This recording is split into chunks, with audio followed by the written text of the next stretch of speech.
Hola and bienvenido, welcome to IJustWatched. I'm Joseph and we're talking Air. Based on a true story, semi-accurate, almost true to a T, almost, big almost, to the story of how Nike and Michael Jordan's mother changed the game forever. And I don't mean the game of basketball, I mean the business side of it, the sneaker game. And it's a beautiful movie. Absolutely loved it. Extremely rewatchable. And I'm saying it from the jump because if you haven't seen it, hop on Prime and check it out. It's a great movie. It made me do research. And if you know, or you should know by now, that when a movie makes me do research, it means I absolutely loved it.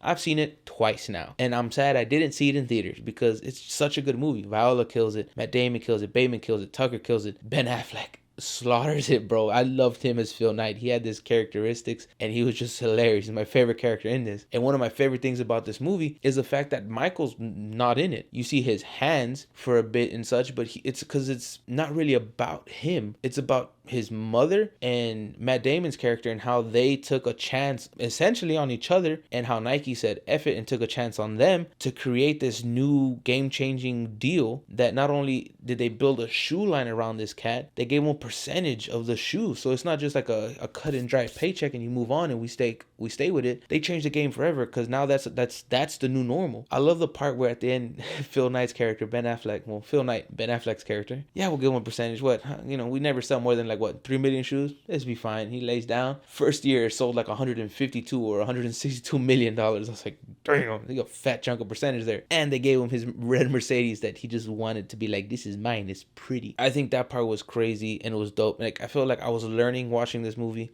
I didn't know that Marlon Wayne's character in real life has that speech, has the I have a dream speech. I didn't know that. Like, I was like, what? That really happened? Research. It was one of those movies that really just took me into it because I like Phil Knight's story. I like learning about it. Was it Blue Ribbon Sports? The fact that you see it on the wall briefly. You can see his original sneakers behind his desk. I enjoy the calls to the real part of Blue Ribbon Sports and the fact that he's like, when you were selling these sneakers outside your trunk, that's how it started. So things like that really, as a person who loves history, just made me enjoy the movie more. And like I said, everyone kills it. And the speech he gives in that room, the meeting to really win him over, which from what I read isn't real, was fantastic. It was a great speech. And just seeing the connection to the characters, the way they created the original logo and they teased the Jumpman logo, the fact that they were was it a 51% rule the NBA had where a shoe had to be 51% white, and they wanted to give us the Jordan ones, baby, the black and reds, the big beautiful sons of bitches. It's a $5,000 fine a game if you pass that 51% rule. And they were like, we'll just pay it. We'll pay every single one, which there's how many games? 62 games, 61, whatever.